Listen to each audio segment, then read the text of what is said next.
Good day, greetings everyone. I'm very pleased to meet you all today. My name is Lydia Lelechenko, and today you're present on our satellite driven EOSDA Crop Monitoring webinar, EOSDA Expertise, hosted by EOS Data Analytics. So, let me introduce you to our key speakers of today.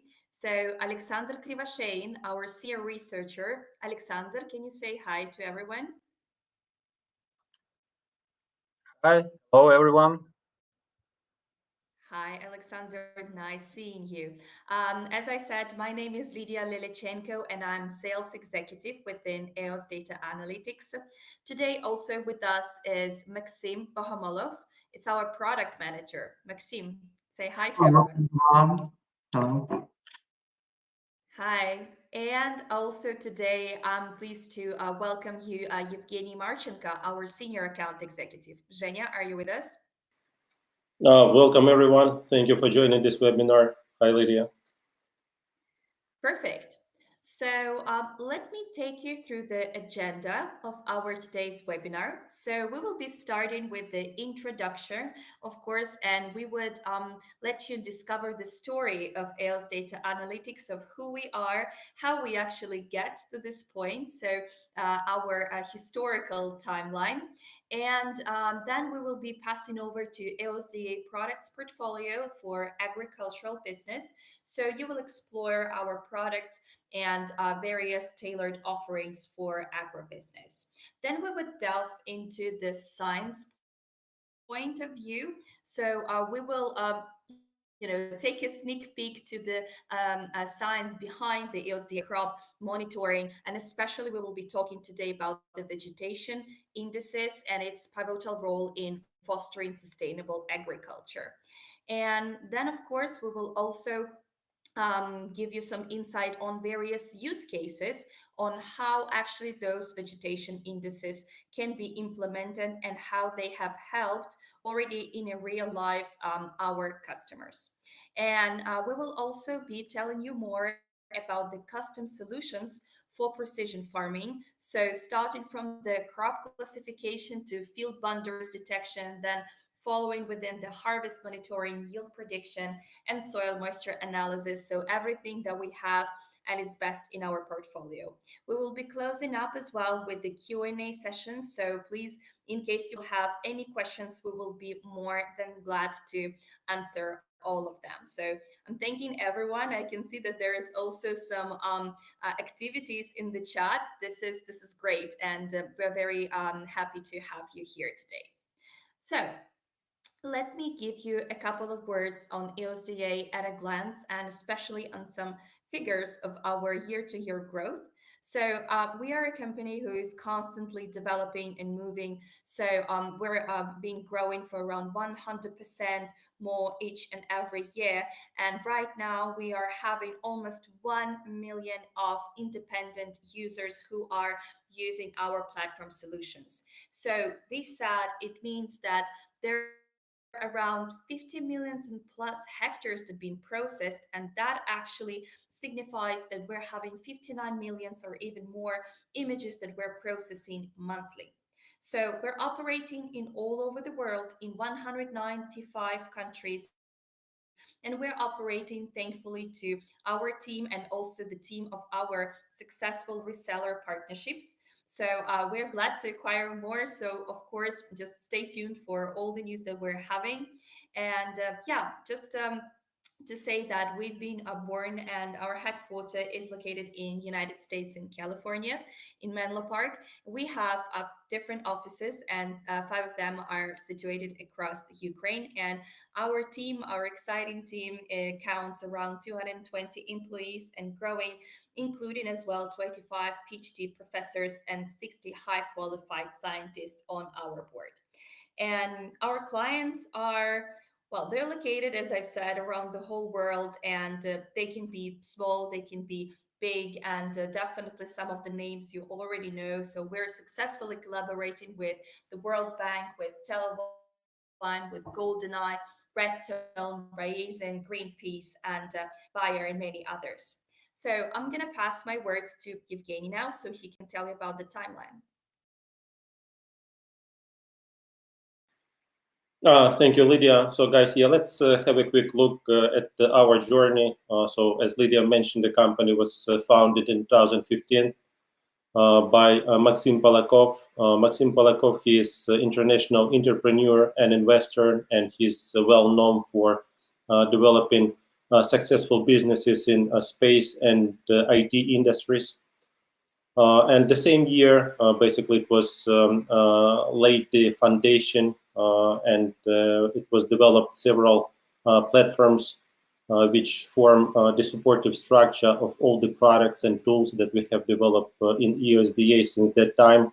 For example, ES storage, so this is the access of thousands of terabytes of Earth observation and JS data. EOS processing, this is cloud infrastructure, automated pipelines, machine learning algorithm that was developed to provide the processing capabilities for all of our solutions. All data storages are located at AWS, and our company will have very high capacity of processing large amounts of data. Next year, 2016, it was the year that we released our first product, the Land Viewer.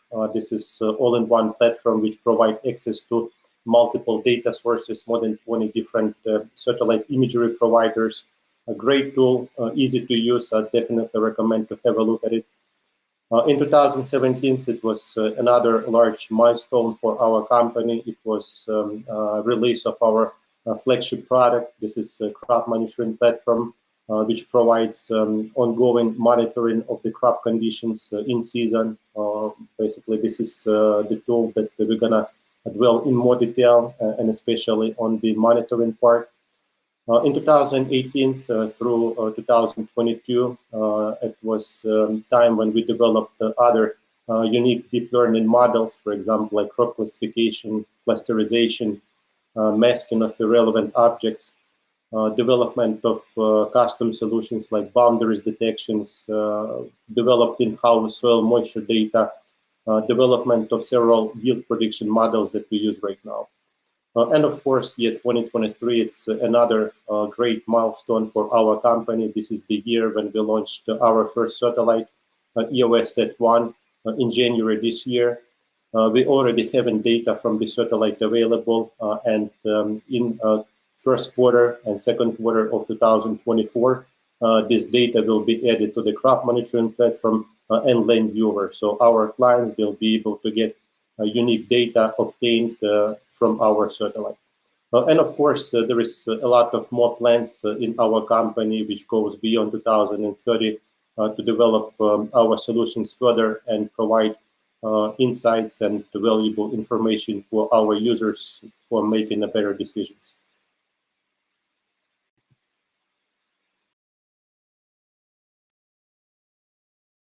Thank you, Evgeny. I hope you can hear me back. So I'm gonna start telling you a bit more about the EOSDA products and our services for agriculture. And we're gonna be starting with our Pioneer platform. So I'm presenting you the crop monitoring platform, so available on the web browser-based and also via our API. So it is an online satellite-based precision agriculture platform, and we calculate that it's like all in one, basically, because in one place you can actually see multiple types of data, such as the crop health, weather conditions, crop rotation. You can create field activities. You can also scout on the fields. You can lead your calendar. You can basically create the variable rate application maps that then can be connected to your machinery. So yeah, as I said, everything all in one place, and it is available in the application online and also via our API. And so as we've mentioned before, already growers in 195 countries are successfully benefiting from this product. And besides that, we also work a lot with the custom solutions that we were developing throughout our timeline of the evaluation of the company, the evolution of it. So we are working, and definitely we will be telling you more about those custom solutions, but just to name them once again, it's the crop monitoring classification, it's the harvest monitoring, identification of field boundaries, the crop yield forecast and modeling, and soil moisture analysis. So all those custom projects there are working on our designed artificial intelligence-based models that were created by our research engineers. And so those were successfully implemented in collaborations with World Bank, Bayer, Raizen. So passing the word back to Zhenya now.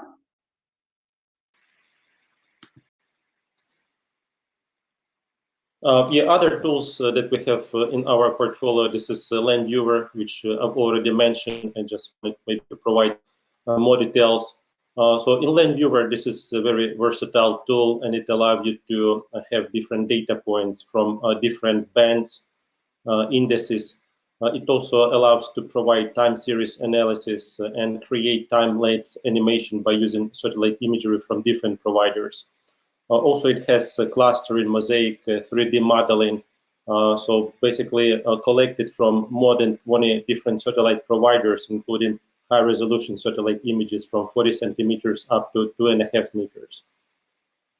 It's used by engineers, GIS specialists, researchers, basically different stakeholders who need to have information on the fly about remote sensing for different purposes like agriculture, mining, forestry, and other industries. Also, we have a separate product that we created for forest monitoring. This is forest monitoring platform. It provides assessment about forest cover, information about deforestation level, including historical information. So we could create comparative reports for any time period. We could have a look at different years back and provide a baseline report with the current year to understand deforestation level. There is information about reforestation. We also have developed such features as tree type classification, as well as biomass estimation in forest monitoring platform. So again, if you have any projects related to forestry, please feel free to reach out to us. Let's move into the gist of our today's webinar.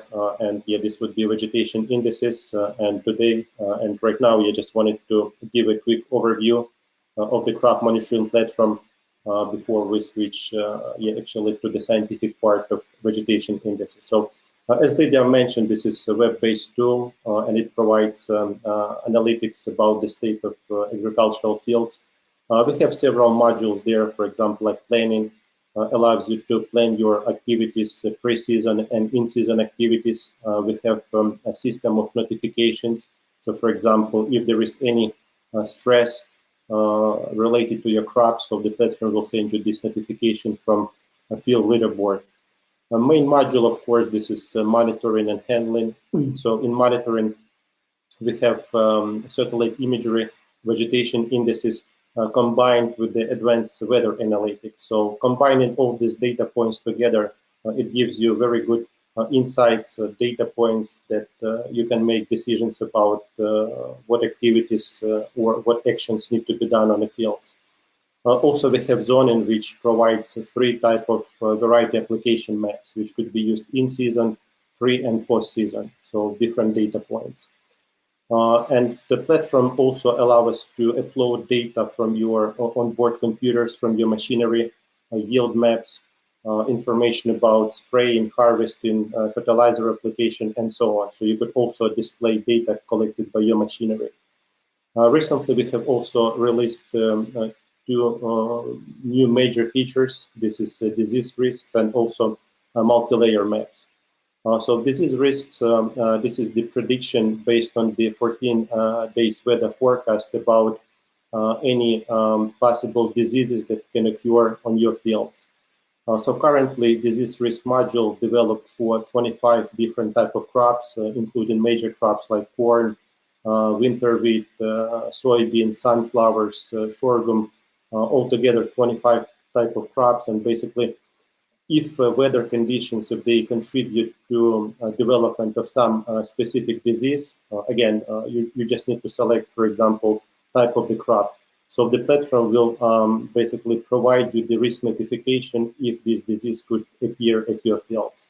But yeah, this module is available on the platform, so you could also test it out. Another one, this is multi-layer maps. So these maps allow us to combine different layers to create even more accurate variety application maps. Currently, it's allows to put together 5 different layers. So we could select among 5 vegetation indices and elevation layer. In the next iteration, it would be possible to add yield map. And in the final iteration, we're planning to add soil sampling layer. So basically combined all of these layers will allow you to create the most accurate variety application map based on your data as well. And of course, yeah, the platform is a flexible tool. It allows us to invite multiple users. We do not have any limits in terms of how many users could use the platform. Plus, along with the platform, we have mobile application available for iOS and Android, and mobile application is free. So if you have account in the crop monitoring platform, so you could also use mobile application. Mobile application is working in offline mode, so most of the time you could use it also in field. So basically, this is the tool that allows to have better communication between scouts or field personnel who's doing the checks on the fields. And the platform also allows us to give different level of access to the data. So we have different roles like admin, scout, and observer. So you could also invite not only your team members, but also for partners, it's possible to invite their clients as well. And of course, yeah, the main module, this is monitoring. And here we have different data sources. I'm speaking about satellite imagery. And all the analytics, they are based on the different vegetation indices. So in the platform, by default, we have 4 vegetation indices, such as NDVI, NDRE, SAVI, Red Edge Chlorophyll Index, and also we have NDMI, Moisture Index. Please do not confuse with the soil moisture, because NDMI, this is the index that shows us the water stress level in the plants, in the canopy itself. And soil moisture, it provides analytics about the moisture content in the root and also in the surface zone in the soil.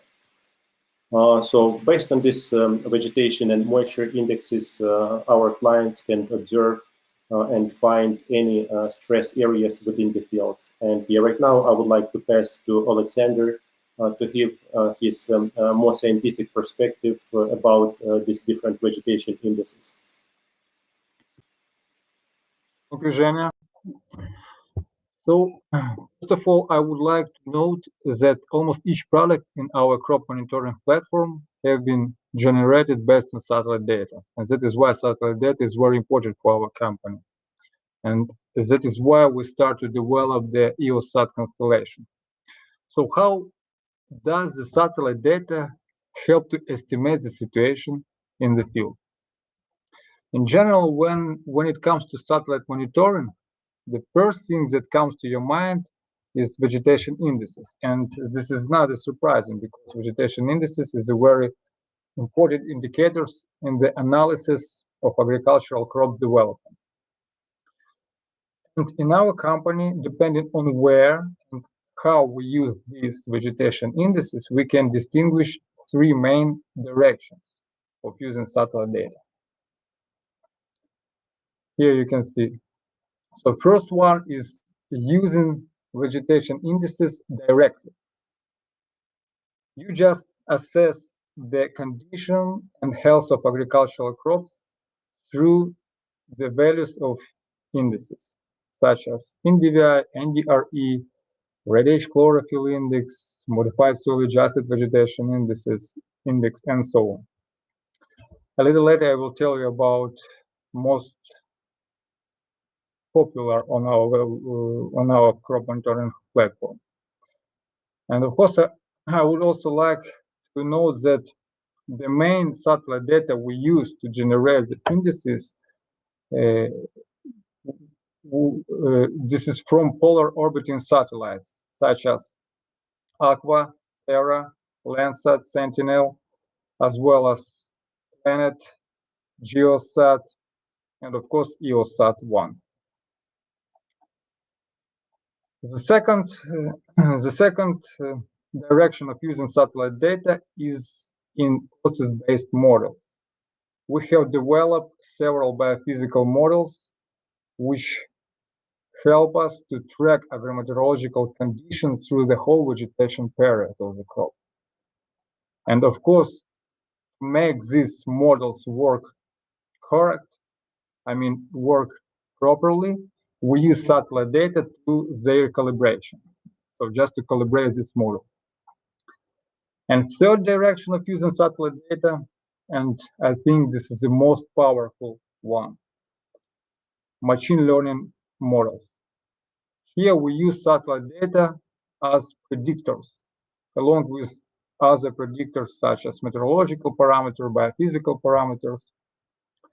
So we use all these parameters to create strong, for example, yield prediction model or soil organic carbon prediction model, as well as strong model for crop classification. And different important analysis shows that the satellite data play really a key role to provide a high value of accuracy. Okay, so this was a brief explanation of how and where we usually use satellite data. But now I'm gonna tell you about the first direction, vegetation indices. Okay, let's define what vegetation indices are. These are mathematical combination of two or more spectral channels that enhance the contrast between vegetation and the surface which not covered with vegetation. So it's very simple. The most popular vegetation index is NDVI, and I hope everyone heard about it. This index is calculated using near-infrared and red spectral channel. The scale of values of this index, like most of other indexes, varies from -1 to 1, where the range from -1 to 0.2 indicate a very weak, sparse vegetation. Range from 0.2 to 0.6 indicate moderate vegetation. And the values higher than 0.65 indicates the strong, healthy state of plant.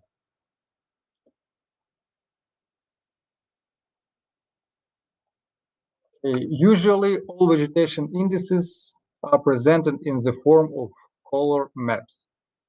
We use a red, yellow, green scale, where red, yellow colors indicate open soil or weak and sparse vegetation. The shades of green indicate normal, healthy vegetation. The NDVI can be used almost throughout the whole growing season. And now I think I want to pass my word to Maxim, and he will show you how you can use NDVI index in our platform. So Max, please show us. I pass my word to you. Thank you, Alexander. Good day, everyone. Thank you for joining our webinar today. And I'm excited to share with you and your future our crop monitoring platform that enhances your ability to interpret and understand vegetation indexes in context of specific crop development stages. As Alexander just explained it, vegetation indices play a crucial role in assessing the health and growth of crops. They provide valuable insights into various stages of crop development. Now let me walk you through our new feature. Like as you can see on the platform, we selected the field on our field analytics page, and currently we're viewing NDVI index. Like by hovering the field, you can see different values in the specific pixels.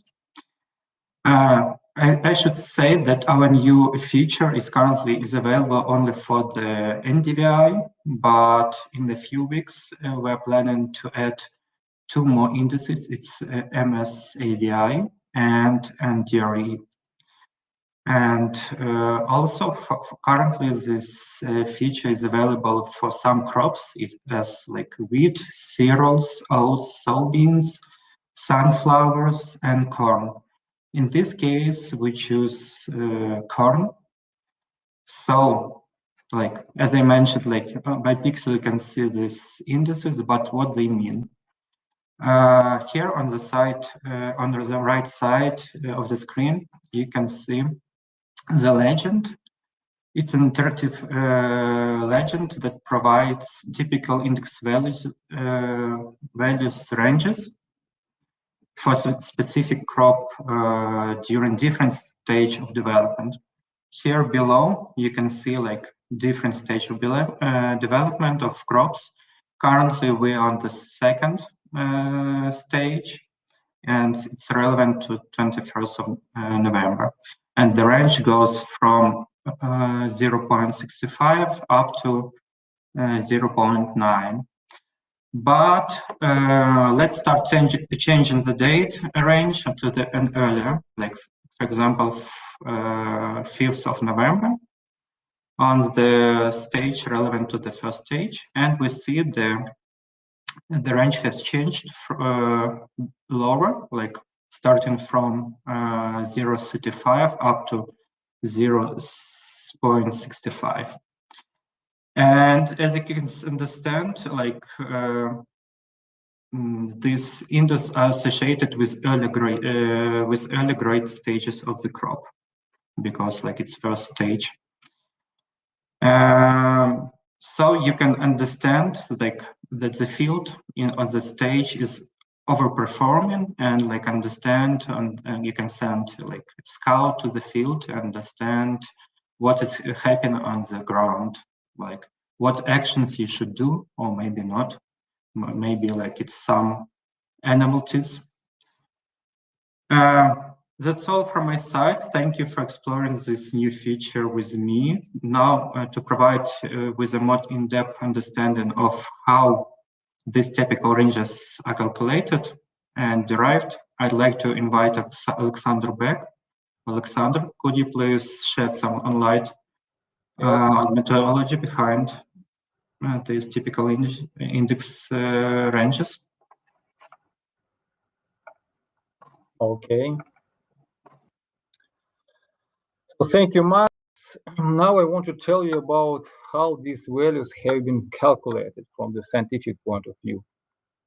First of all, the long-term time series of indivi have been collected for more than 100 fields of maize. This is an example for maize. And then, in order to convert this time series in one-day interval, the ARIMA technique have been applied.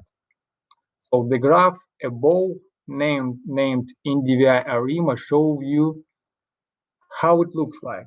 I mean that how the time series looks like after ARIMA have been applied. So the raw data of satellite convert to this one-day interval time series. So we just with ARIMA technique we have filled the gaps. And the second pre-processing step was to apply a local polynomial regression fitting, also called LOS function, just to smooth our time series. And finally, the individual values have been averaging at each stages of maize development. So you can see the results on the graph below. As for development stages of crop, they were previously modeled for each field. So this is how these values have been calculated. Okay, as was shown above, the individual index is really can be used through the whole growing season, and it's pretty informative. But sometimes the difficulties can occur at the initial stages of development, at the final stages. That's why we recommend to use the several indices, the following indices in chronological order. At the initial stages, we recommend to use modified soil adjusted vegetation index. As the phase of flowering and active development, you can use NDVI or red-age chlorophyll index. And at the final stages of crop development, NDVI and NDRE.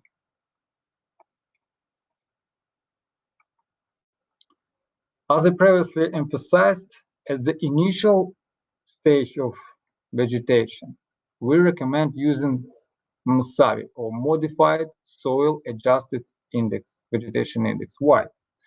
This vegetation index reduces the influence of the soil. So it's built on red and near-infrared part of the spectrum, but in the additional to this, the correction factor of the soil brightness is also used in the formula. So therefore, this index is really informative in the initial phases of plant development.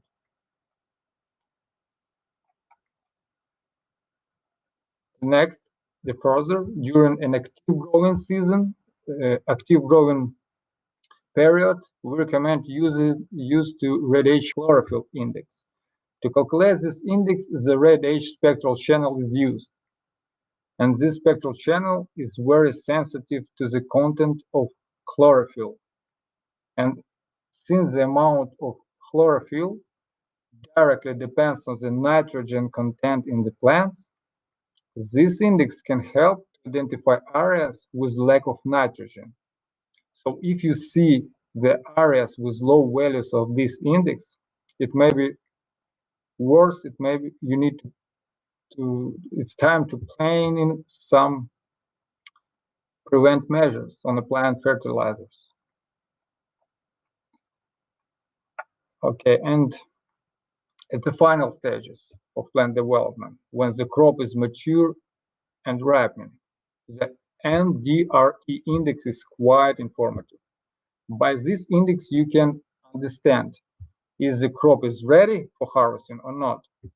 Its high values, 0.6 and more, indicate a healthy state of the crop, which means ready for harvesting. And values below 0.3 indicate the possibility of some problem, maybe some deviation in plant development. And maybe you need to visit the field for issue discovery, for problem discovery. So this was a brief explanation of what indices is useful for crop monitoring during vegetation.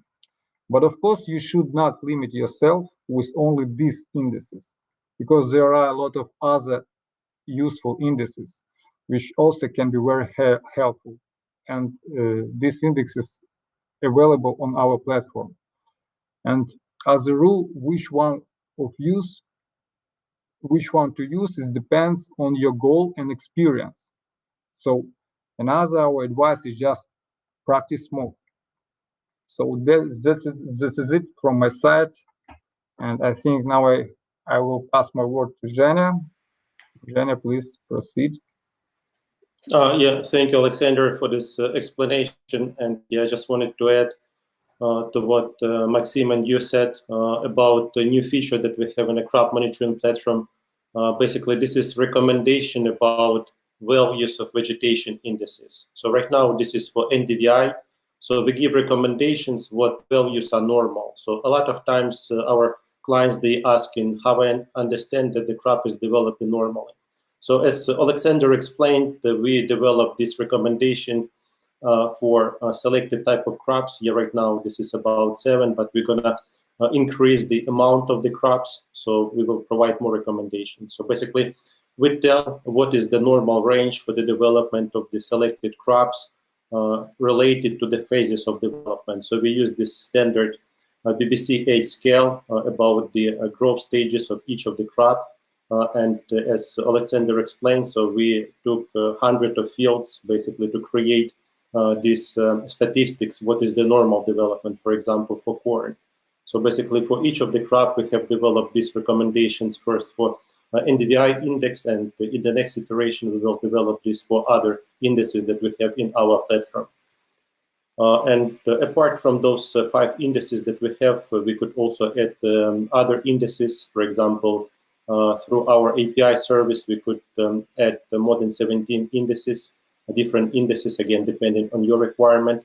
And for the crop monitoring platform, we could also add additional indices upon your request. Just let us know what indices you would like to add. We have the possibility to add green and DVI, NWI, SAVI, EVI, plus some other indices for providing even more information in the crop monitoring platform. And now we would like to cover some use cases just to give you maybe some ideas how these indices could be used. And here, I think the first one, Lydia will cover the first use case.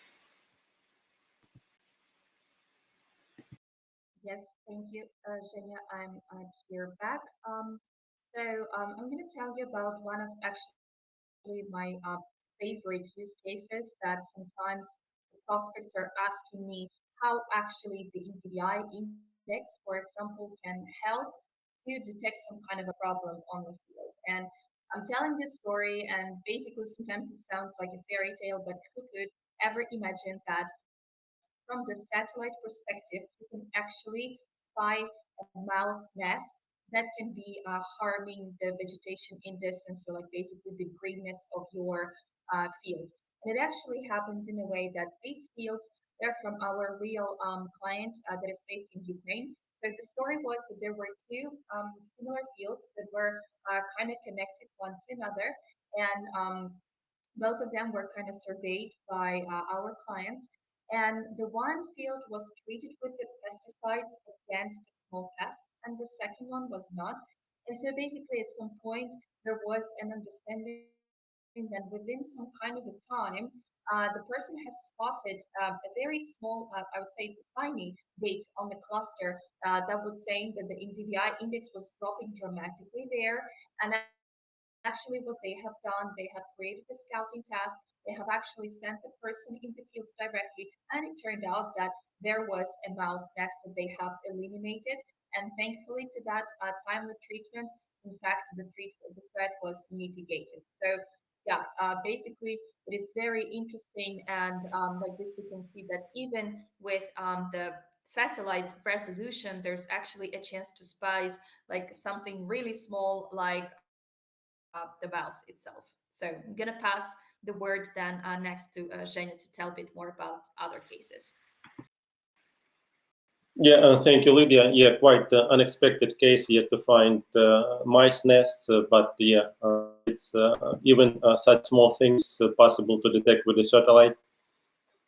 And yeah, the next case by using SAVI. So as Alexander explained, yeah, SAVI, soil adjusted vegetation index, helped to monitor the conditions of the crop at the beginning of the season, because there is still a lot of saturation coming from the open soil, and NDVI and maybe other indices like NDRE, like not the most accurate to use at the beginning of the season. So SAVI is recommended. But yeah, in this case, we have the client who applied SAVI to detect the weeds before the planting. So basically, he was able to scan his field, which were probably located remotely, and understand if he would need to do any activities, for example, like plowing or doing any mechanical activities with the soil to get rid of the yields of the weeds. And if you could see on the screenshot, so you could see some green patches. So this is basically the weeds infestation identified by using SAVI. So SAVI could be used not only just to detect the emergence of the crops, but also it's able to detect weeds at the beginning of the season and help you with the planning operations. Another application on SAVI, yeah, this is more related to its direct use. This is understanding of the emergence of the crops at early stages. So basically, if we have values from 0.2 up to 0.4, that means on the first stage, on the stage of germination, that means that the development of the crops is normal. But if we see that the values are lower than, for example, 0.2, let's say on average 0.2, So that means that the sprouts, the crops, they're not developing normally. So, or if the values are above 0.4 at this first initial stage, that could mean that we have weeds infestation in the field. So this is the application of SAVI on early stages of the crop monitoring. And especially, yeah, this is applicable for like winter or early crops, and basically it helps you to understand the emergence, so you could do any preventive measures to basically mitigate the yield losses by understanding what's happening at early stages. Another case, yeah, this is basically application of vegetation indices in correlations to weather information. And in this case, we could see, for example, how heavy precipitation could affect the development of the crops, especially at early stages. So in the platform, we could see that we have information that you could view simultaneously. So this is the SAVI curve, and also we could see the amount of precipitation by day. So here we could see the correlation when SAVI going down, and we could see why. The reason why the SAVI going down, so basically the sprouts were affected by the heavy rain, and we could see that day it was actually quite a heavy rain, so that field received a lot of precipitation. So basically, combined with other data points like weather information, especially precipitation, we could also see what information could tell us vegetation indices. Another index, this is the application of NDRE at the late season monitoring. And yes, Alexander mentioned, this is a great index to use, and especially for the crops with the high canopy, like sugarcane, pineapples, corn. So basically, at top of these plants, yeah, the leaves, they still could be green, and NDVI could give us a very good picture, for example, as we can see on the left-hand side. So NDVI showing us that the field is almost perfect. But if we apply NDRE, we could actually see that some areas of the field, they have the value below 0.6. So if we have value below 0.6, that means that the crops, there is possibility that the crops are damaged or maybe they affected by some disease. If we see the values of NDRE above 0.6, that means that the crops are developing normally. Because yeah, this index, it has this red edge band, which allow us to look into the chlorophyll level. So basically for those high canopy plants and for understanding the development of the crop with early stages, this is probably the best choice. And again, it could be used in combination with NDVI. But again, in those cases when NDVI is not showing us or is not able sometimes to show the right information, definitely NDRE would be a better choice of index to use. Another index that we have available, this is NDMI, the moisture index, and this index is used to detect the water stress level, as well as the danger of waterlogging because of the excessive moisture. So again, this index has value as pretty much other indices from -1 to +1, and in the case when we apply it for crops, so the normal values of the index, again, depending on the location and type of crops. It depends also on the canopy. If we have crops with the high canopy, then the values that is accepted as normal could vary, but usually the values of a healthy canopy, which doesn't have water stress, should be from 0.3, 0.4, or 0.5, within that range. But if we see points where these values are lower, that means that the plants, they having a water stress. So this is a good indicator. For example, if this is irrigation fields, that it's time to apply irrigation for those crops. Or if vice versa, if we see that the values of NDMI are high, about 0.6 and higher, that means that the plants, they receiving excessive precipitation. So this is also extreme, and it's not contributing to the well development of the crops. Also, we have cases, for example, one of our clients, they use this index to see if irrigation system has any flaws, because irrigation system, especially the round one, if you see that round fields, like the pivot fields, they have this system of irrigation, which is going in circles, and sometimes it has some flows, so some areas they receive more water, they receive more irrigation, and some areas, because the equipment could be jammed or broken, they do not receive any irrigation at all. So basically, the index was used to control the normal operation of the irrigation system. So it could be applied for detecting water stress, detecting the water logging, and also to see if irrigation system is working properly. So yeah, this is a few cases that we wanted to share with you, and also we would like to touch a little bit more on the custom solutions, just to give you a better idea what custom projects we could develop.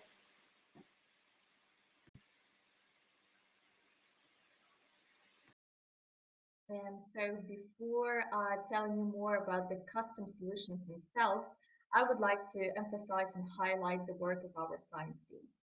So we do work with our own team of 25 PhD professors and 60 scientists. So we get to understand issues from various perspectives. So first of all, of course, listening to our customers, and then from the perspective of the science approach.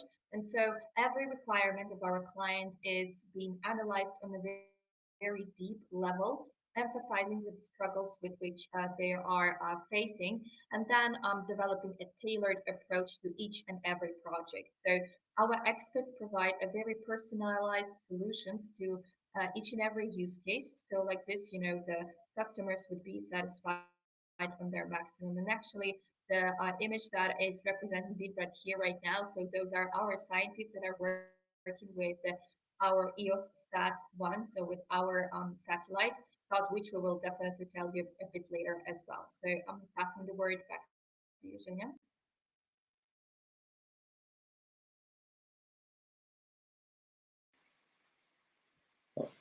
So one of the custom solutions that we have in our portfolio, this is yield prediction. So we have several models, and as Alexander mentioned previously, application of vegetation indices is one of them. So we use a biophysical model for yield estimation, and vegetation index is the part of this model. Also, we have other models that we use. This is a statistical model, which is based on the statistical information for previous years about yield outcome. And the advantage of the models that we use in EOSDA, that we use region-specific data. So if we would do any yield estimation, so we would take data, including weather data, or any other parameters which goes into the model specifically from your region. Also, we have improved models like the FOST model that we use. So as you can see, this is several models, again, depending what kind of data we have. We could have different approaches, so we're quite flexible in terms what kind of yield estimation model we could use. But of course, yeah, the most accurate one, this is the statistical model, and it allows us to provide the highest accuracy. And the yield estimation we could do on different level. For example, field level, this is the most accurate information. Also, it could be done on cluster, region, or even country level. And the yield estimation could be done as close as 2 weeks before harvesting, or the first iteration could be done 2 months before harvesting. So again, depending on your business objectives and how frequently or how close to the harvesting date you would like to get this information. So it's possible to do it as early as 2 months before harvesting and further on. And here's an example of the yield estimation that we've done. This was one of the agri holdings in Ukraine, and this was yield estimation on the field level. Here I can see that it was done for winter wheat, and the estimation was done on more than 4,000 fields in one of the regions in Ukraine. So at the end of the project, we provide the results in terms of vector or raster masks, as you can see here, but also we provide a complementary report with the statistical information. So based on this prediction, we could see that the estimated yield for the winter crop, the highest expected was for the fields highlighted in a dark green, and we could see that it was estimated about 6.7 tons per hectare. And then we also could see degradation, again, accordingly highlighted on the map. So the lowest estimation was about 4.1 tons per hectare. And also we will provide statistical information about total amount of hectares with this productivity and so on. Accuracy, again, will depend on the type of the crop and also the information that we use as input. So basically what kind of data the model will be used. But again, for a statistical model, if we have good information, the accuracy could be from 90 to 95% or higher. Again, it will depend on the quality of the input information.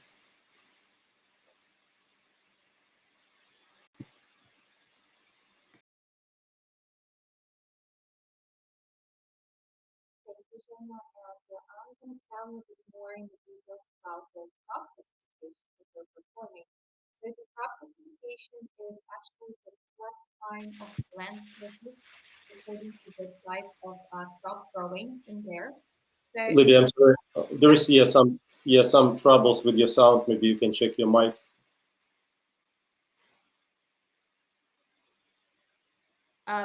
Zhenya, can you please confirm you can hear me back? Yeah, it's much better now. Yep. Thank you. Okay, thank you. Thank you so much. Yes, so basically I'm going to tell you about the crop classification. And so this is basically how we're classifying the land surface according to the type of the crop that is growing in there. So we're providing the results as well in geospatial information in the raster or vector format. So the model calculates the total area of each crop on the map, and you're getting the results in the 10-meter resolution cropland masks. And so the classification of the crops can be done both for the current season and for the past season. So like this, you will be seeing also the rotation of that. And I would like to showcase you the results of the crop classification that we have recently performed for one of the regions for Greece. So here you also can see the classified classes that we have worked with. So some of them were also actually new for us because the list of the crops that we can identify enlarges with each and every project. And also definitely, as Evgeny said, a lot of things is depending on the ground truth data that is being provided by our customers. On this case, on this particular image, we can see all these fields, and they're really small, and they're not small by some accident, but by the luck and by chance. We definitely managed to actually cover even the small plots that were less than 3 hectares with the 10-meter resolution. So that really identifies and that really makes us understand that our eye-based models are working and are working good. So they're able to provide the high level of accuracy. So normally the accuracy for the crop classification results are starting from the 80%, but usually they're exceeding 90-95% as well. Thank you, Evgeny. Thank you, Lydia. So yeah, as we can see here, it's great results, and we could provide classification for more than 50 different type of crops. And I've seen that it was a question in chat. So yeah, the list is up to 50 different type of crops, and if you have ground data, we could do it for almost any type of crop. Another custom project that we can do this is field boundaries detection, and yeah, most of the time, I would say quite often, these two projects, I mean the crop type classification and field boundaries detections, they go hand in hand because classification, crop type classification done after the field boundaries are identified. But of course, yeah, field boundaries detections could be done separately, and there is plenty of implementation of this data, the results of the project. So, for example, it could be used to understand the agricultural areas. If you need to have understanding what areas in your region or on a country level is dedicated to agriculture, or if as a next step of application of this data, you would like to track the crop history rotation. So we could also provide field boundaries detection. So this data could be used for multiple purposes, and the results, they will be delivered in the as a vector or raster masks in a shape or GeoTIFF file format. So you'll be able to use this data in any third-party GIS application like UGIS and so on. So basically, you could use as another data layer depending on your objectives. And this is example of how the field boundaries detection looks like. Again, by using Sentinel with a 10 meters resolution, we could clearly and accurately identify all of the fields from 3 hectares and above. But yeah, it's also possible to detect the boundaries even of the smaller fields. So it's possible, and as we've seen on the previous example, this is the project that was done in Brazil, and I think that it was boundaries detection and identification for the sugarcane. So this is example of the results. And also, yeah, another project that we have, I think, yeah, Lydia will cover the harvest dynamics. Yes, thank you, Jenny. I hope you can all hear me well. So yes, remote harvest dynamics monitoring. So it is actually the possibility for you to trace how your harvest is happening. So our expert team of GIS specialists and data scientists, they have developed this model, and so this methodology. So with its help, actually you'll stay well informed on harvest progress and understand basically how it goes. So you will be seeing it throughout the several seasons to enhance your planning and using the quantitative data such as harvest days, the total number of the fields, and total hectarage of the harvest field. So there is a possibility to trace basically the harvested and non-harvested hectarage within the calculation, and you will be updated with all the necessarily harvest statistics. So you just need to understand with which frequency you would like to get the reports from our side, and we will be more than glad to provide them. And then touching upon a very interesting topic further on with Unique.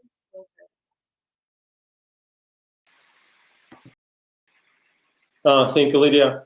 So yeah, this is the 4 custom solutions that we have, but also we have others. And to finish, yeah, the part of the presentation, I would like to cover the EOS set, and as Alexander mentioned at the beginning, so we use data sources from different satellites, and one of them would be our satellite EOS set. And yeah, this satellite was built specifically for agriculture. And if we have a look at the technical characteristics of the satellite, we could see that it has very similar set of band and Sentinel-2. So basically, this is the bands which are especially valuable in agriculture because they provide us additional number of differentiators. And yeah, these bands could be used for custom solutions like crop classification, yield estimation, and also this data will be used in our tools as well. And yeah, the value of this data, because of the unique combinations that EOS set provides, it's possible to develop our existing solution and to also enhance them, but also it will provide us better quality insights about the state of the agricultural field. So in the plans that company has for 2024, we would like to provide more recommendations. We would like to provide more information about diseases. And yeah, the first iteration was already done. This is disease risks based on the weather information. But we would like to focus our attention and develop in that direction to provide more information and recommendations about inputs, about recommendations about water stress monitoring, about the fertilization and irrigation, as well as more information on pest disease. And this data from EOS set could be used for our custom solutions like crop classification or yield estimation. We also have in plans to add yield modeling into the crop platform. So we would like to have the yield calculator based on the biophysical model. So to give the predictions to our client for 14 days ahead about the yield outcomes, as well as other data points that we would like to enhance by using the data from EOS set. So as you can see, we have a lot of plans for 2024, and we're going to roll out new features in the platform, but also enhance our existing solutions. So please stay tuned in, and we do these releases on our website, and we always notify what's new happening in EOSDA and in the crop monitoring platform. Right now, guys, I would like to thank you for your attention, and let's switch to the Q&A session. I think that we have some questions, and we would like to cover those questions now.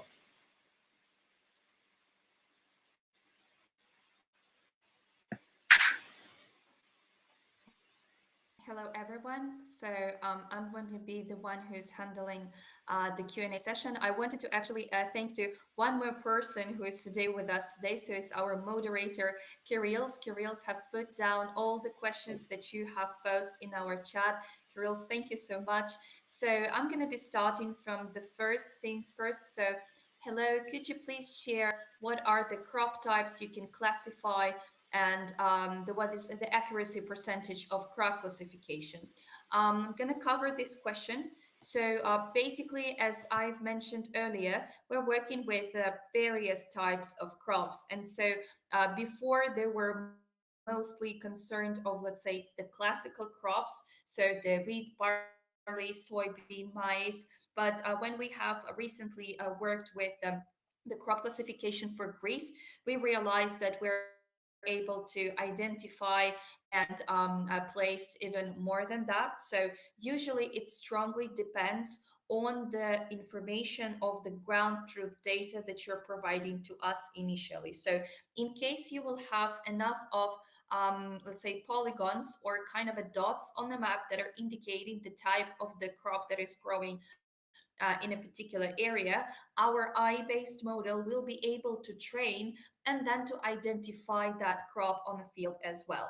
So for now, it is kind of even hard already to say which crops we're not able to identify, but definitely, as I emphasized earlier, the ground truth data is pretty important for us. As for the concern of the accuracy in terms of the percentage, so we're usually starting from the 80%, but usually we are striving to arrive to 90% of the accuracy or higher. So I hope this answers your question. Moving to the second one. So do you have solution for carbon sequestration monitoring, or at least predictions for vegetation covers like forest, grasslands, and farmlands? And here I would like to pass the word to Evgeny Marchenko, so he will cover this question. Thank you, Lydia. Yeah, this is a great question, and thank you for asking it. And in fact, we do have solutions for the carbon monitoring, and we're gonna roll out this solution starting from Q2 of 2024. In our company, we have two models that we use for carbon assessment. This is SOC model. As we use it, this model is used to provide assessment of the current distribution of the soil organic carbon. Also we have the model that we use to make a prediction about the possible accumulation of the carbon, and for this purpose we use ROTC model.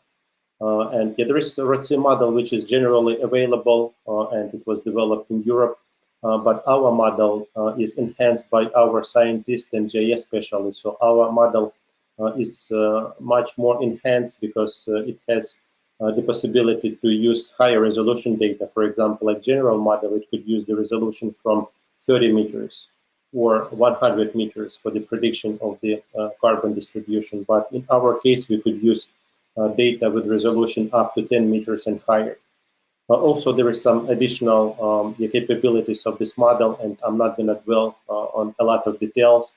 But yeah, we do have solution, and we have these models that we could use for assessment at the current moment, but also make a prediction.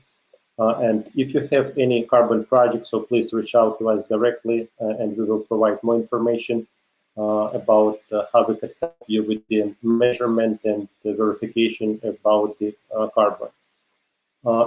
Yes, these models, they used for grassland and also farmlands. For the forest, I think that we have other solutions that we use for carbon stack estimation and also biomass assessment of the forest. But these two models that we have, they specifically designed for the grasslands and the croplands.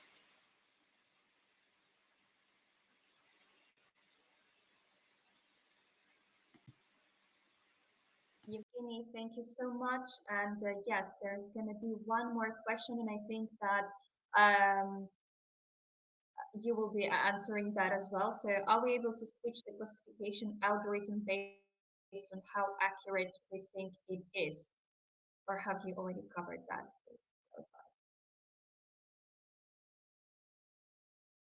But to be honest, I not quite understand the question. If we could switch the classification algorithm based on how accurate we think it is. Yeah, guys, if you could please, yeah, maybe type your question once again, maybe like rephrase it, because I cannot, yeah, understand what actually the question is. Sure. Perhaps yeah, we could move to the next one.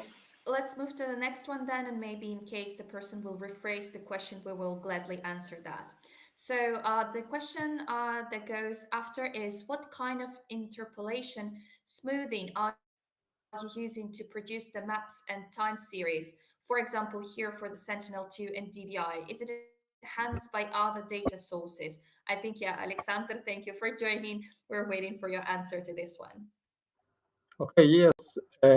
As I was mentioned before, as I have mentioned before, for the interpolation, we applied the ARIMA technique. So you can see on this slide how it could be done. So when we have the raw data of satellites, the raw time series with a lot of gaps, of time gaps, but we need to fill these gaps.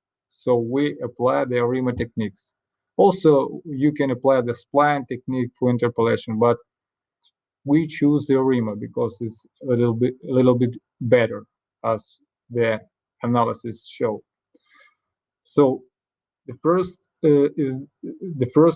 one, this preprocessing step is just to fill this time gap with ARIMA technique. And then for smoothing, we use so-called Loess function or local polynomial regression.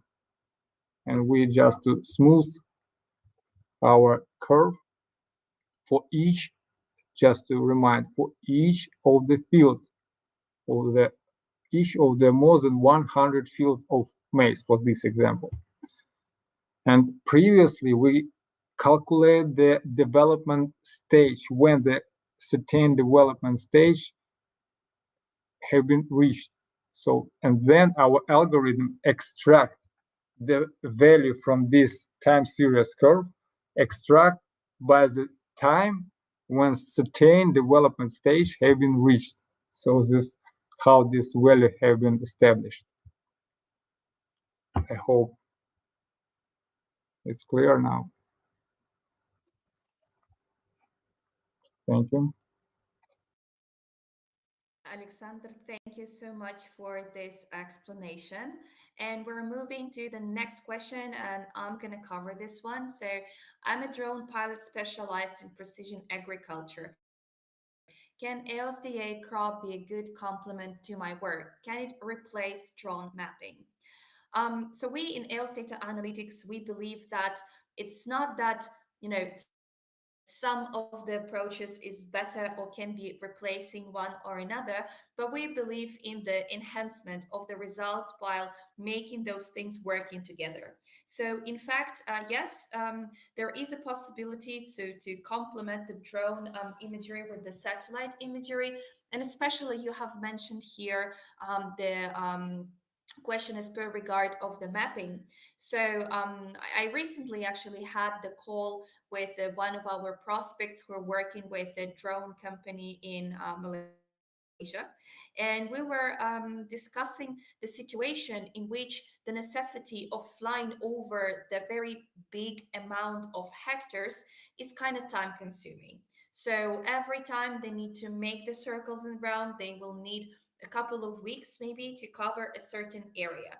So in this case scenario, the crop monitoring and actually the custom solutions, for example, of the identification of the boundaries can facilitate those processes because it can be done once, and maybe yeah it can be repeated as well in case of the need, but definitely this will reduce, let's say, the implementation and the time consumption of the procedure that should be done with the drones. Of course, the resolution of drones are higher than the satellite imagery. So of course, in case we would probably say that we can provide you with the helicopter, we call it helicopter, even though it's satellite view. And then in case there will be some particular problematic area, the drone can give the larger scope on it to get the precise information. So this is also one of the options on how it can be used. But to be honest, the possibilities are unlimited. So in case you are interested, we can definitely have a call with you later on, in case we didn't have, because I haven't seen who have posed this question. But I would be glad to elaborate on the types of the working that we can do together. So I hope it's kind of answers the question. Moving next, the crop classification is a part of the pro version over external data set. If I'm understanding this correctly, you're asking in case the crop classification is the part of our standard functionalities of the crop monitoring platform. And the answer is no, because this is a part of the custom solutions that we have mentioned. So the crop classification can exist separately from the crop monitoring, but the results can be incorporated in case of need as the then visualization map in the crop monitoring further on. So both of those solutions can be purchased separately in case of need. And yeah, so those are two different things. Moving next. So the next question is, are you using external sources besides customer ground truth data for the classification? And are you using different classes for different part of the world, or a set of global ones? This one for Zhenya Marchenko. I hope you can help us out with this one. Yeah, Lydia, thank you for the question.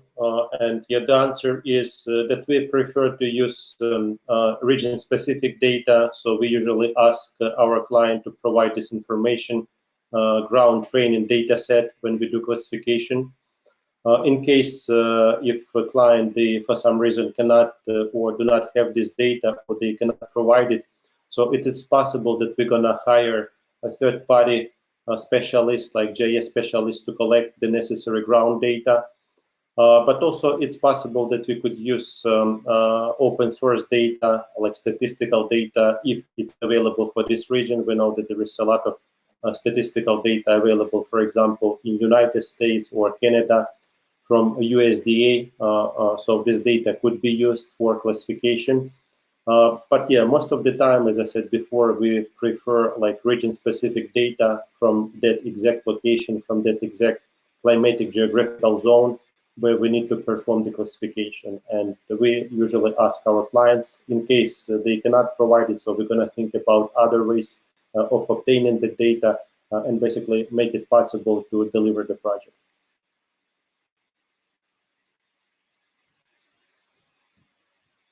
Evgeny, thank you so much. Please don't run away because the next question is going to be also for you. So, what is the spatial extent of the classification? Do you consider local scale classification or global aggregations? A particular one? Yeah, thank you, Lydia. Actually, yeah, it's both. So we could do like a regional classification, or we could do global aggregation. I mean, on the global, on a country scale. So this is not our purpose to create classification for the whole globe, but we can create classification on a country scale, as we already did for example, World Bank, when we did the classification of the whole territory of Ukraine. And we classified more than 17 different type of crops. So yeah, it could be either like on the cluster level or region level or country level. So I think that this is the right scale application of our classification technology.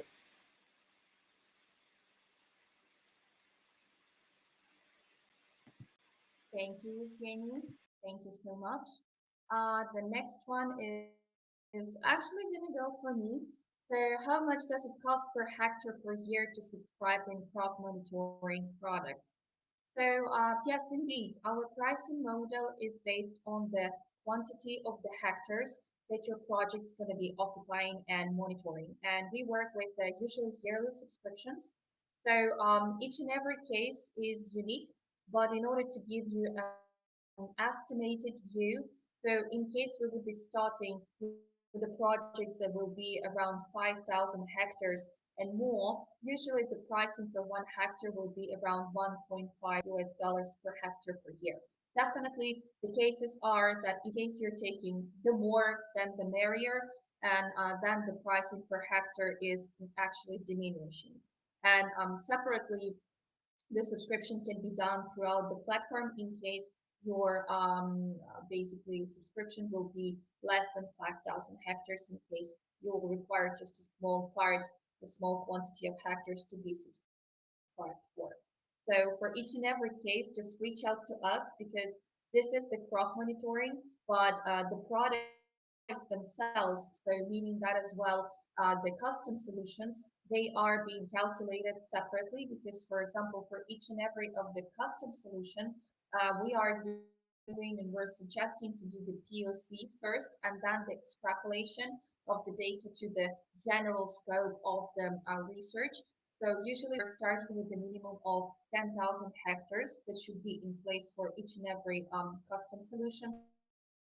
And there the cost is around $1 per hectare. So it starts with the $10,000 per the project. But as I've said, each and every situation is unique. So just reach out to us.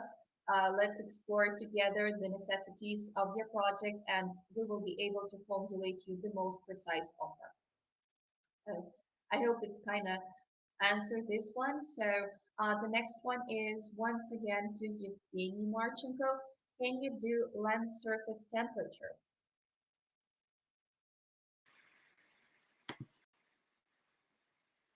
Yes, Lydia, we do have this parameter. It's available through EOS API service.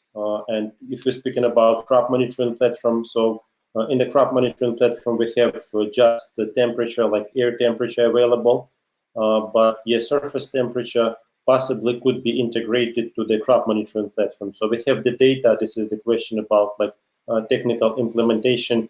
Again, depending on the scale that you're monitoring, this could be done as additional custom development to add this parameter specifically for this client.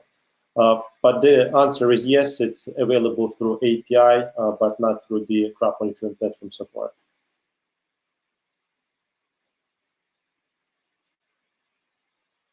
Evgeny, thank you once again for your answer.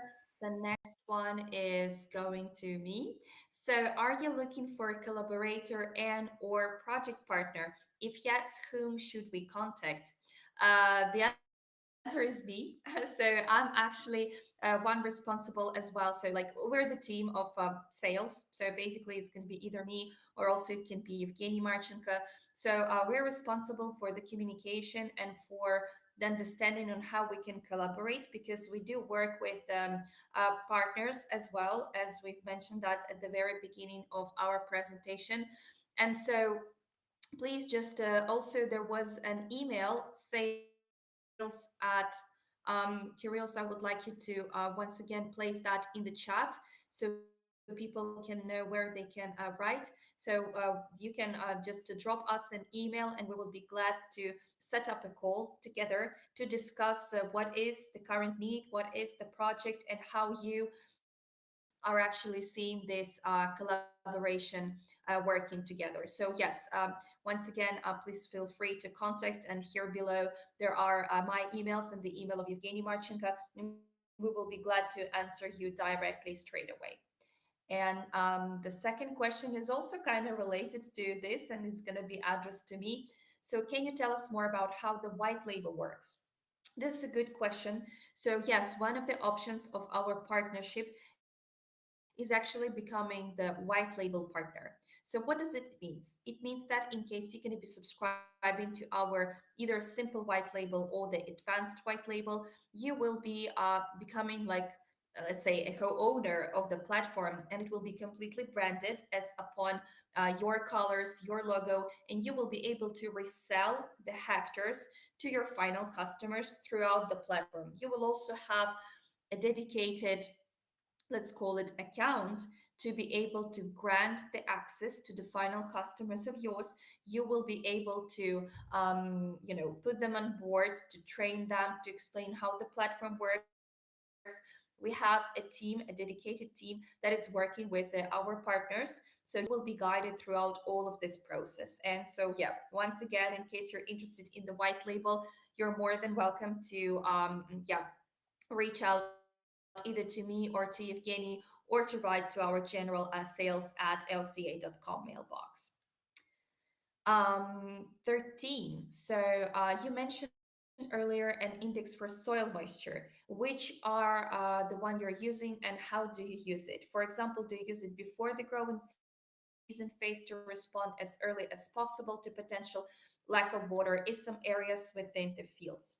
Um, this one is going to me as well. So for the soil moisture, so like actually for the moisture, we're using several parameters. So of course, the first one will be the soil moisture. So we have elaborated the AI-based model that's been using the satellite data combined with the weather data. So like this, we will be able to trace the two curves that can be represented in our crop monitoring platform. So the surface soil moisture within the 5 centimeters on the ground, and the root zone moisture, so the 60, 70 centimeters below. And so combination to that, you will also be able to use the NDMI index. Evgeny, yes, you would like to add something here? Can you hear me well? Yeah, Lydia, no, just wanted to make some comments once you finish. Yeah, definitely. So I just wanted to add that in here, there's also the possibility to use the NDMI index, so the quantity of water inside of the plant, and also definitely with the combination of the levels of the precipitation and humidity. So yeah, Zhenya, please help me with further on. No, everything was said correctly, Lydia. And yeah, I just wanted to add that, as Lydia mentioned, NDMI index, this is the index that we use once the plants are grown. So in the middle of the season, when the canopy is already developed, and this index, NDMI, it's calculated similar to vegetation indices. The only difference is this index showing us the content of moisture in the plants. So by using this index, we could see if the plants are they having enough moisture for normal development. And soil moisture, this is the data that we provide about the level of moisture in the soil. So there is two levels that we provide, like topsoil and also root zone. And yeah, the soil moisture is used before the planting. Some of our clients, they use the soil moisture to understand if there is enough soil moisture to basically this used for timing, to understand what is the right time to plant certain type of crops, because here for normal development and for good yields, timing is very crucial. So in this case, yes, soil moisture is used to find the perfect window with the sufficient level of moisture for planting. But in season, when the crop's already grown, we use NDMI index, which is used by calculated by using satellite imagery, optical imagery, and soil moisture data that we provide. It's used by calculated from other indices such as NASA SMAP. So this is the satellite that provides information about soil moisture and so on. So the sources of this data is different, and application is also different.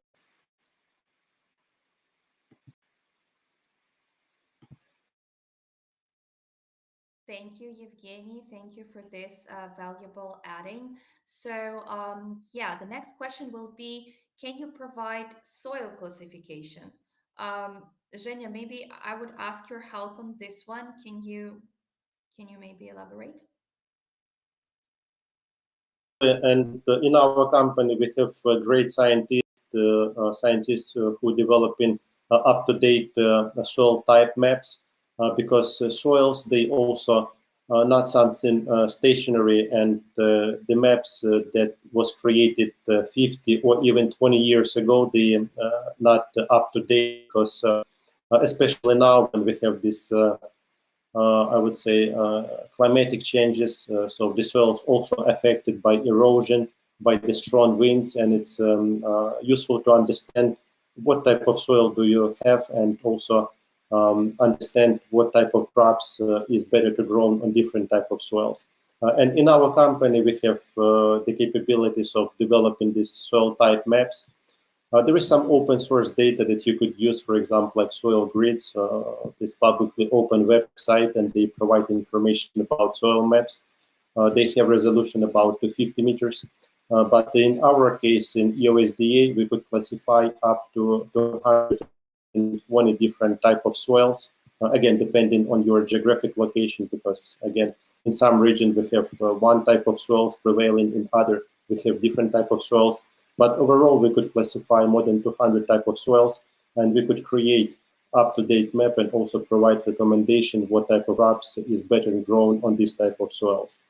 So we do have this service, and if you have any specific projects in mind, yeah, please reach out. We could provide you more information, what kind of algorithm we use, how we calculate this data, and also show you the examples of these projects as well.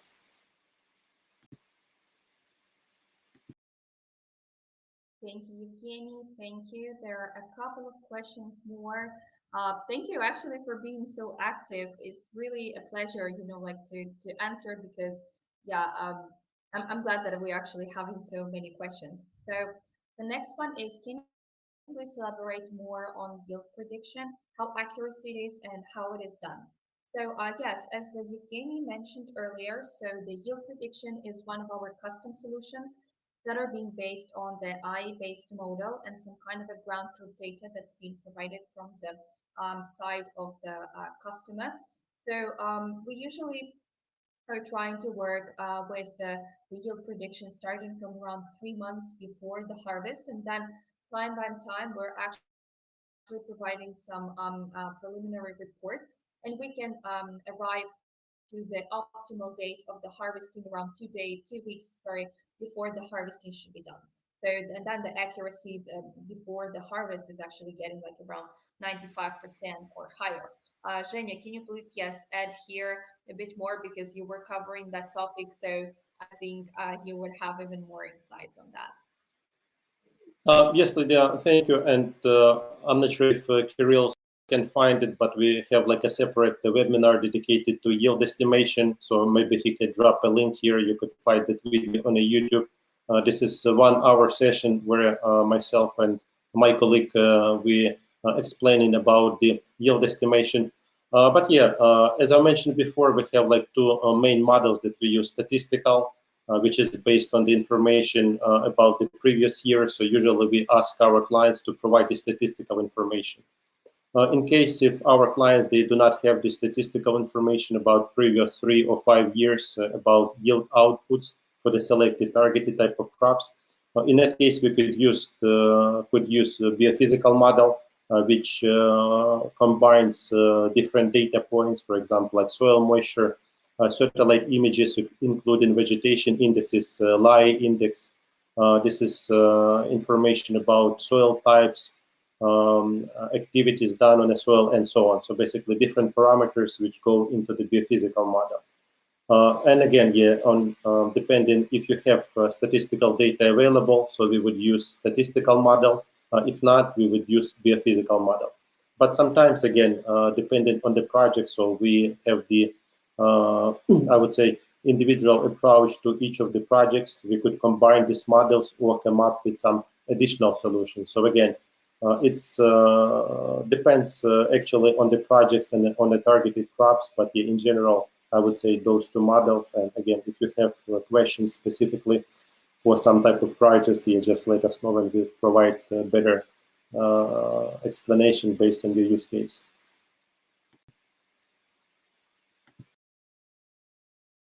Thank you once again. And so, yes, there's another question. Do you have crop classifications for Eastern Africa and other fragmented landscapes of the like? Also based on the boundaries project, do you have products for this region? So as we have mentioned earlier, so each and every project. I'm sorry, Lydia. Yeah, could you please maybe again check your mic?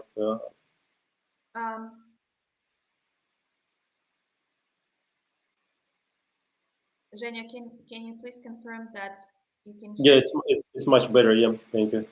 Thank you so much. But I wanted to say don't leave because I think that you can help me on this one. But I can start actually. So the crop classifications, we're doing it country by country and project per project. So we're not having it's been done for some for specific area. So in case you have the project that is related to Eastern Africa, we would be more than glad to understand what is the area of interest, what are the crops that you're interested to classify, and what type of the ground truth data you're possessing, so to be able to work with those landscapes. So yes, of course, we can work with each and every territory, but we need to get to know a bit more the parameters that you're searching for.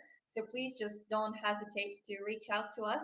And I believe that we can organize, like, a separate dedicated call to study the necessities of the project. But in case you would ask, are we doing them, like have them ready, be done, then no.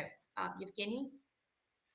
Yeah, Lydia, I just wanted to add what you said is absolutely correct. As I mentioned before, we use region-specific data to reach the higher accuracy possible. So usually we ask our customers if they have this ground data available. The technology that we have, crop classification, this is the model, and the model could be applicable globally. But again, in case to ensure the highest accuracy, we use region-specific data as additional training data set to make sure that the model is working properly in your climatic geographic zone. So that's the reason that we ask for this additional information like ground truth data. And again, there could be different options how to obtain this data. If, for example, you do not have this data, or maybe cannot collect it, or maybe need some assistance in collecting this data, so we could help you with that, or we could hire some third party to collect this data for you. So make sure that we're going to implement this project. Got you. Thank you, Zhenya. So yes, basically the next question is kind of similar to the previous one. Can the system provide crop mapping for African countries? If yes, how we can measure the accuracy of the maps?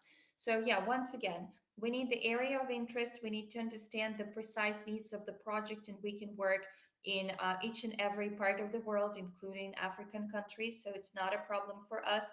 Just reach out to us. We will study their requirements, and then we will come up with a solution on how we can help with that. I got to understand that there was the rephrased the question, the third question. So I will ask Zhenya to come back in here. So the question is, let's say I'm finding the crop classification to be inaccurate. Are you saying it is corn when it's really something else? Or maybe I'm growing two types of corn. Are you able to calibrate the classification so it works better? Or we just do we just talk to you about it? Lydia, thank you, and yeah, thank you to our viewer for rephrasing it. It makes more sense now. So first of all, yeah, there is a possibility, there is a chance of error. So I think nobody could provide you 100% with the accurate classification. So it could be some mistakes. So in our case, yeah, the accuracy that we provide 80% and higher. Again, depending on the type of crop and also on the availability of the ground information. That's why I can stop emphasizing that the ground data is really important, the sufficient amount of the ground data. So, and this is why we ask for ground data from the customers, from the region-specific data. So the error is possible, and answering the second part of the question, if you have two types of the corn. So in this case, unfortunately, the technology cannot differentiate between same type of crop but different varieties. And if you have like two different type of crops, like for example, 2 varieties of corn. So unfortunately, we're not going to be able to provide classification for these 2 varieties. So we could classify this is corn, but in this case, it would be very hard to make classification of the variety of the corn, unless you'll be able to provide, like sufficient amount of ground data examples for each of these varieties. So for example, if there is difference in between the reflective pattern of canopy of one variety from another variety, so in that case, theoretically it's possible. But again, we need to have a look at this case, and we need to understand if actually these 2 types of corn, these 2 varieties, if there is any difference in the leaves of the shades or in the canopy and so forth. So usually the question is no, we cannot identify varieties of the same crop, but again, I mean, we could look into the specific case, and if there is possibility, so that could be done theoretically if we have sufficient amount of ground information.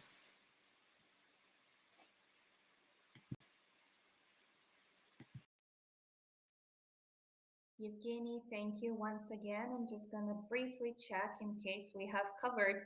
And yes, I think that we did. So we have covered all the questions you have posed.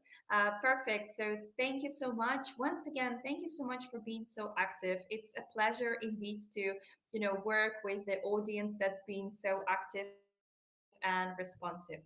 So on this note, I would like to thank everyone once again. So our speakers, our moderator, our attendees for your attention and for your time.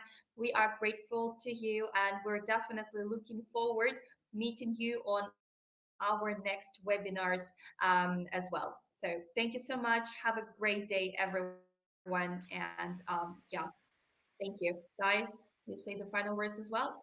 Perfect. Yeah, guys, have a good upcoming holidays, joyful holiday season, and prosperous and a good year ahead. And I think that we will meet on the upcoming webinars in the new year. So please stay tuned to our announcement, and we'll be happy to see you on our next webinars. Thank you. Have a great day, guys. Bye-bye. Thank you. See you. Bye-bye.